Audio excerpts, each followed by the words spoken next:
श्रोते हो, हरिभक्त परायण महेश बुवा काणे यांचं व्यसनमुक्ती या विषयावरचं कीर्तन ऐकूया. त्यांना तबला साथ करतायत प्रथमेश शहाणे आणि हार्मोनियम साथ करतायत महेश तांबले. श्रीमन्महागणाधिपतये नमः. श्री सरस्वत्यै नमः. श्री गुरवे नमः. वक्रतुंड महाकाय सूर्यकोटि समप्रभ निर्विघ्नं कुरु मे देव सर्वकार्येषु सर्वदा. गुरुर्ब्रह्मा गुरुर्विष्णुः गुरुर्देवो महेश्वरः गुरुः साक्षात् परब्रह्म तस्मै श्री गुरवे नमः. जय जय राम कृष्ण हरि राजा राम. जय जय राम कृष्ण हरि राजा राम. जय जय राम कृष्ण. नवनीरद सम नवनीत प्रिय नवनीरद सम नवनीत प्रिय नवल विनोद विहारी कृष्ण हरि नवल विनोद विहारी कृष्ण हरि. जय जय राम कृष्ण हरि राजा राम. जय जय राम कृष्ण हरि. शिव हर रे शिव हर रे सांब सदा शिव शिव हर रे शिव हर रे शिव हर रे सांब सदा शिव शिव हर रे शिव हर रे शिव हर रे सांब सदा शिव शिव हर रे शिव हर रे शिव हर रे सांब सदा शिव शिव हर रे. नमः पार्वती पते हर हर हर महादेव. जगदंबा माता की जय. जय जय रघुवीर समर्थ. आपुले हिता जो असे जागता आपुले हिता जो असे जागता धन्य माता पिता तयाची या धन्य माता पिता तयाची या आपुले हिता जो असे जागता वो आपुले या.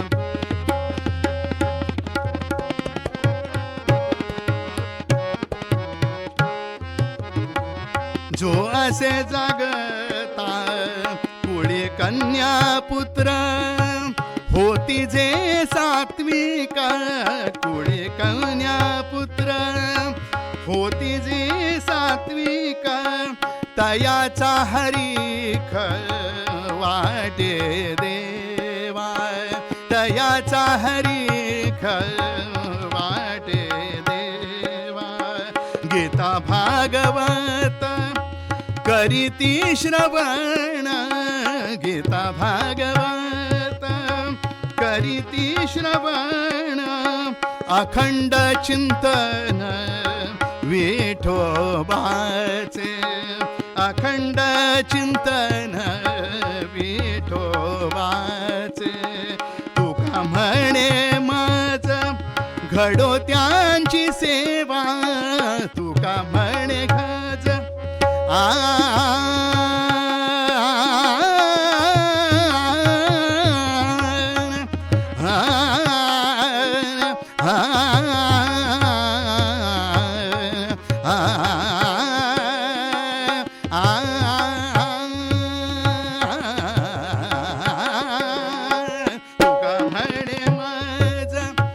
घडो त्यांची सेवा तुका म्हणे माझ घडो त्यांची सेवा. तरी माझ्या दैवा पार नाही तरी माझ्या दैवा पार नाही.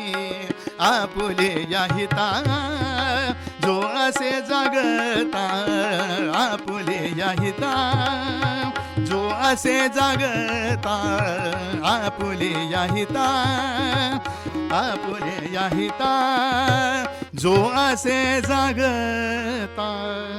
श्रोते हो, प्रस्तुत सेवेचा अभंग संत श्रेष्ठ तुकाराम महाराजांचा आहे. आपल्या हिताचा विचार करून जो जागृत आहे त्याचे आई बाप धन्य श्रेष्ठ आहेत. ज्या कुळामध्ये कन्या पुत्र सात्विक जन्माला येतात त्याचा आनंद भगवंतालाही होतो.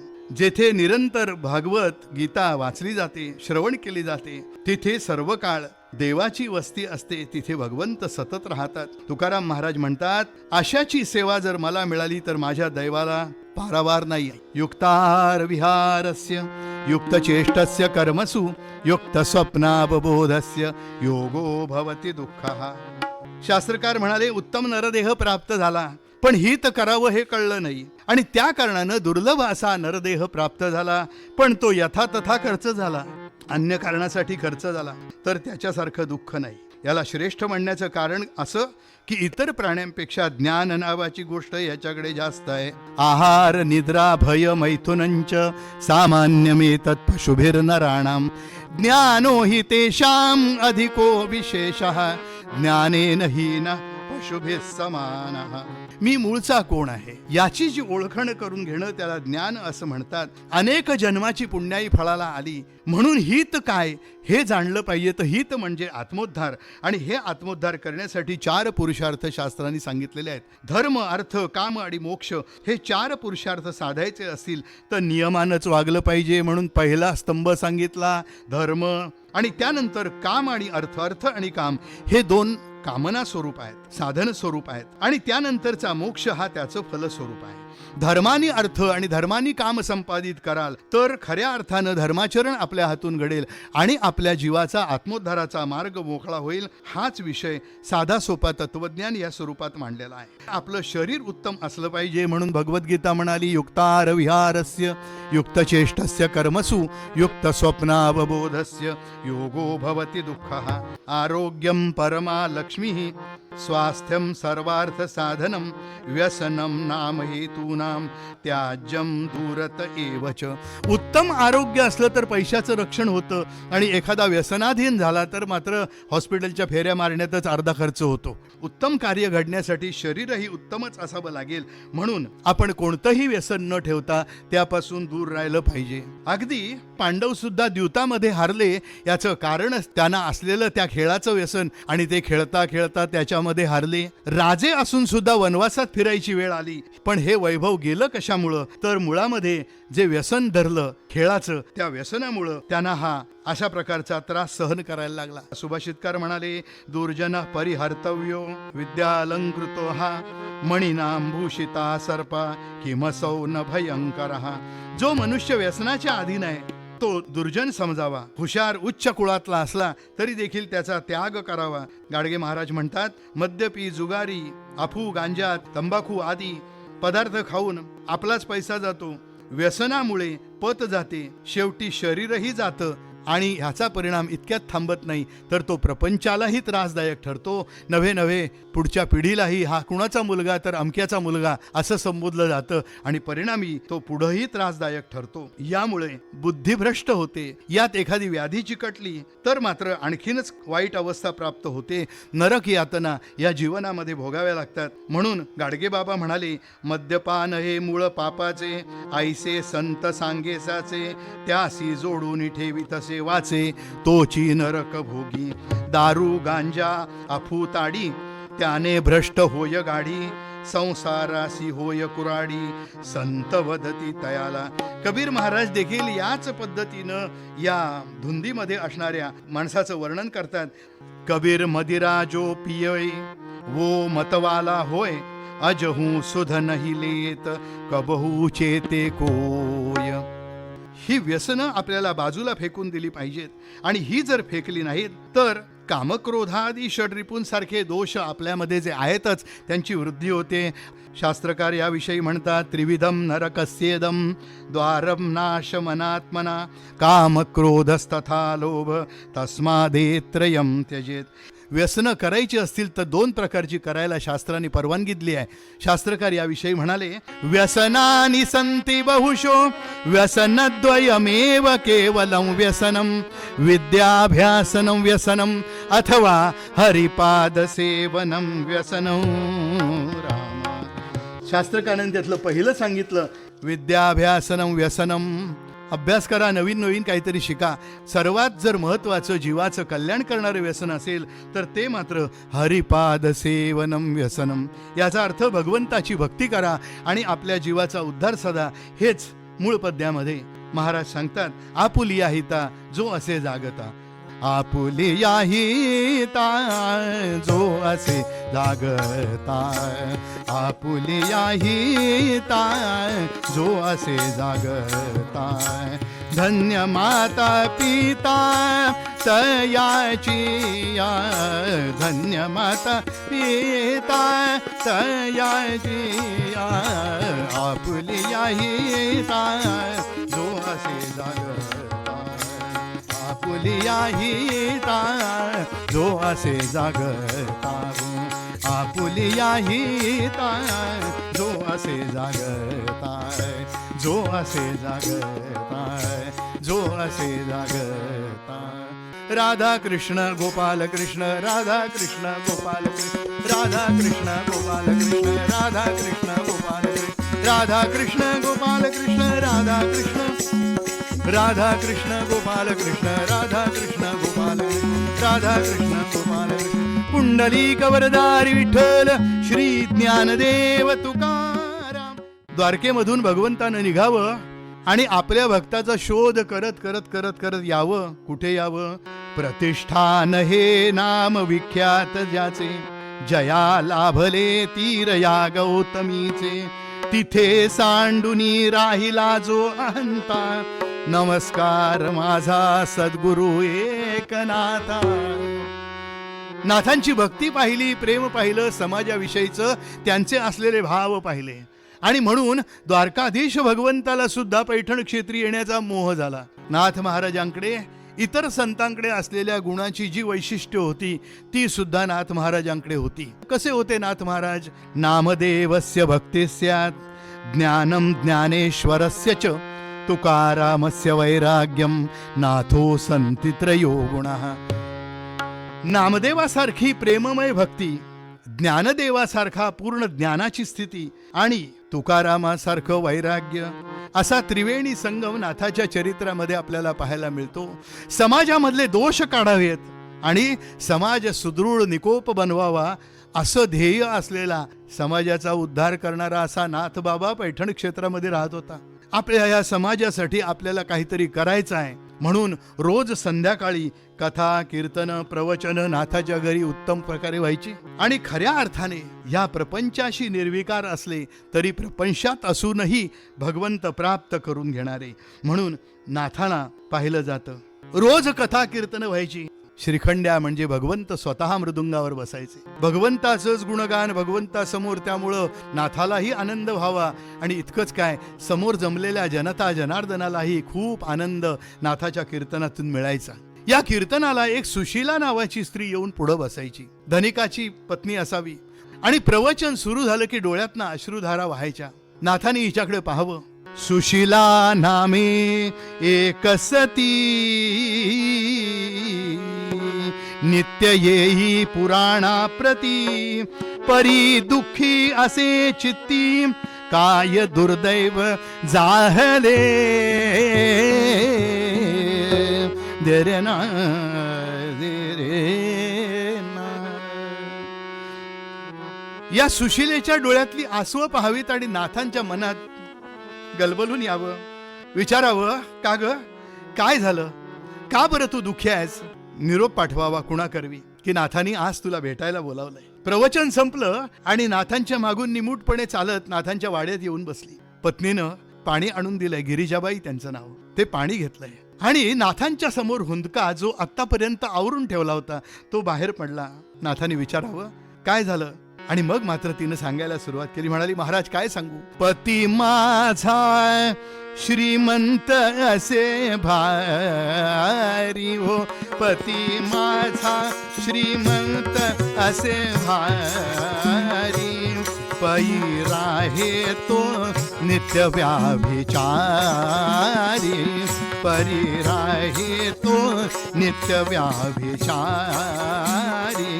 मार्ग काही सांगा श्रीनाथ राया हो, मार्ग काही सांगा श्रीनाथ राया हो, मार्ग काही सांगा श्रीनाथ राया, म्हणून आले मी शरण पाया, म्हणून आले मी शरण पायी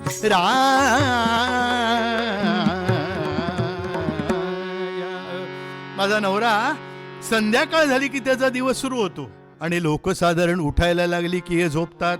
रात्रभर कुठे जातो, काय व्यसन करतो, त्याचा परिणाम म्हणून शरीरही आता खंगत चाललंय. महाराज काही उपदेश करावा.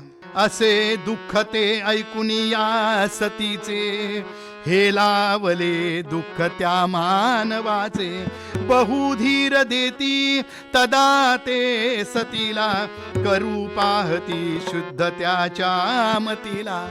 सुभाषितकार म्हणतात, अहो सज्जनाचं हृदय किती मृदू, सज्जनस्य हृदयं नवनीतं यद्वदन्ति कवय तद अलिकम, अन्य देह विलासात परितापात सज्जनो द्रवती नो नवनीतम.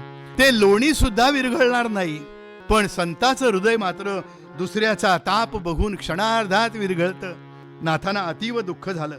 उद्धवाला जवळ बोलावलं, उद्धवा याच्या नवऱ्याला आपण हिच्या सुधारायचंय, आपण असं करायचं, उद्यापासून तू स्नानावरून जेव्हा परत येतोस, म्हणजे स्नान किती वाजता करायचं याच्याही मर्यादा आहेत. सूर्योदयानंतर केलेलं स्नान तसं काही कामाचं नाही. सूर्योदयापूर्वी स्नान करून सूर्याला अर्घ्य देणं हे महत्वाचं आहे.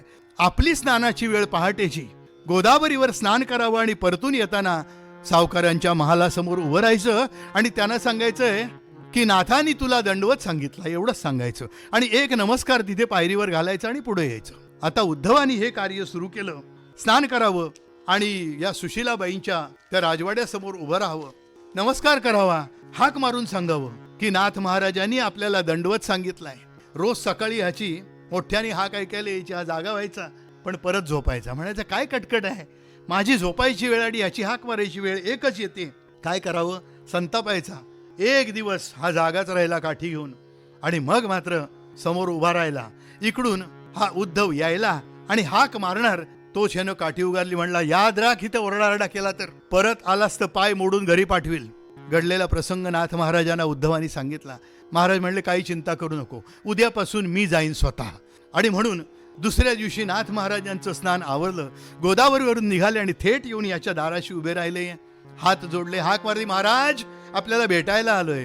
उदयी कपारणे आहे आमुचे गेहा, उदयी कपारणे आहे आमुचे गेवा, यावे हो सपत्निक विनती तुमच्या पाया, यावे हो सपत्निक विनती तुमच्या पाया. उदयी कपारणे, उद्या आमच्या घरी पारणं आहे, द्वादशीची तिथी आहे आणि ह्या द्वादशीच्या तिथीला आपण जर माझ्याकडे आलात तर मात्र आम्हाला आनंद होईल. हे हो सपत्निक विनती तुमच्या पाया, मी नाही जाणबा तुम्हा परी श्रीमंत, परिणाम मुखाचे नित्य प्रभूचे गात, परिणाम मुखाने नित्य प्रभूचे गात. तुमच्या पत्नीला आम्ही कन्या मानलेली आहे आणि त्या कारणानं जावई आणि मुलगी जर पारण्यासाठी आली तर आम्हाला अत्य आनंद होईल. आम्ही तेवढं काही तुमच्या एवढे श्रीमंत नाही, पण जावई आला तर आनंदाचा. जगामध्ये ज सांगितलेले आहेत की ते कधी शांत होत नाहीत. 5 सांगितलेले आहेत गोष्टी. जामत म्हणजे जावई, किती द्या तरी कमीच. दुसरं जठर, रोज सकाळ संध्याकाळ किती घातलं तरी पुन्हा भूक लागते. जाया म्हणजे पत्नी, जातवेद म्हणजे अग्नी. या अग्नीमध्ये कितीही टाका तरी स्वाहा. आणि मग जलाशय, या जलाशयामध्ये कितीही लोटलं जाऊ शकतं, मोठे मोठे दगड असू द्या, माती असू द्या. सांगण्याचं कारण हा म्हणाला, हे बघा तुमच्याकडे मी येईन पण मी चालत येत नाही, मला पालखी पाठवावी लागेल. म्हणून नाथांनी पालखीची व्यवस्था केली, पालखीत बसून निघालेत आणि अशा ठिकाणी जेवायला बसवलं की जिथे सगळी विद्वान मंडळी पैठणातली आहेत. कोणी दशग्रंथी विद्वान आहेत, कोण द्विवेदी आहेत, कोणी त्रिवेदी आहेत, कोणी चतुर्वेदी आहेत, म्हणजे 4 वेद पठण केले, कुणाचे 10ही ग्रंथ झालेले घनपाठी. आणि याचं पान घेतलं समोर, आपल्या पान पूर्ण वाढलं आणि आदेश दिला. आदेश म्हणजे श्लोक म्हणाले, वदनी कवळ घेता नाम घ्या श्री हरीचे. आणि मग भोजनाला सुरुवात होणार. नमः पार्वती पते हर हर महादेव. अहो, सत्पुरुषाच्या क्षणभराच्या संगतीनं काय घडलं? डोळे मिटलेले आहेत, गांगरून गेलाय, काय करावं? एवढ्या विद्वानांच्या मध्ये आपल्याला बसवलंय, आपण तर व्यसनी आहोत.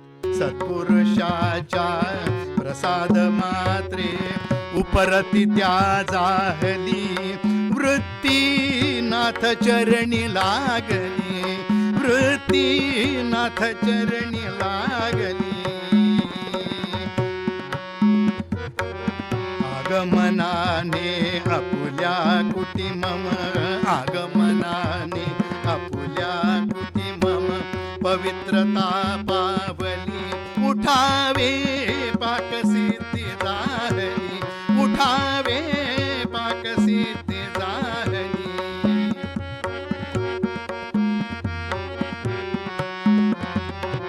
नाथांच्या वचना परिसुनी पदी लागला, नाथाच्या वचना परिसुनी पदी लागला. घेईन प्रसाद मी सर्वासह बोलला, ते पाहून नाथा संतोषाची जाहला. सत्संग करी निसंगाते, सत्संग करी निसंगाते, देई मती चांगली, ऐसी प्रचिती अखिला भरी, ऐसी प्रचिती अखिला भली, ऐसी प्रचिती अखिला भरी. यानं डोळे उघडून पाहावं तर नाथाच्या ठिकाणी प्रत्यक्ष भगवान गोपाल कृष्ण बसलेले पाहिले. यानं पुन्हा डोळे मिटले. जावई बापू, अहो जेवायला सुरुवात करा. जेवतो कुठला? पण समोर पाहावं तर नाथ दिसतायत आणि म्हणून पायावर लोटांगण घातलंय. नाथ महाराज म्हणाले, माझ्या पायावर लोटांगण घालू नका. आजपासून मला 2 वचन द्या. पहिलं म्हणजे पत्नीला उत्तम अशा दर्जानं वागवीन, आणि ती बयाजी तुमच्या पोटामध्ये जाते ती आजपासून जाणार नाही. ज्यानं आपल्याला हे शरीराचं वैभव दिलंय त्याचं हित करणं आपण जाणलं पाहिजे. नाथ महाराज म्हणाले, दिधले वैभव जाने, दिधले वैभव जाने, आठविले का तयास संसारी, सांभाळिले प्रपंच सौख्याची तिजला, दिले न संसारी. या पत्नीचा उत्तम प्रकारे सांभाळ कर आणि व्यसनापासून दूर राहा. आपलं हित सांभाळ. आपुलिया हिता जो असे जागता, आपुलिया हिता जो असे जागता, धन्य माता पिता तयाची या, धन्य माता पिता तयाची या, तयाची या, आपुलिया हिता जो असे जागता, आपुलिया हिता जो असे जागता, आपुलिया हिता जो असे जागता. पुंडलिक वरदारी विठ्ठल श्री ज्ञानदेव तुकाराम, पंढरीनाथ महाराज की जय, भगवान गोपाल कृष्ण महाराज की जय. श्रोते हो, हरिभक्त परायण महेश बुवा काणे यांचं व्यसनमुक्ती या विषयावरचं कीर्तन आत्ताच आपण ऐकलत. त्यांना तबला साथ केली होती प्रथमेश शहाणे यांनी आणि हार्मोनियम साथ केली होती महेश दामले यांनी. निर्मिती सहाय्य होतं पूर्णिमा साठे यांचं आणि या कार्यक्रमाचे सादरकर्ते होते विवेक वानखडे.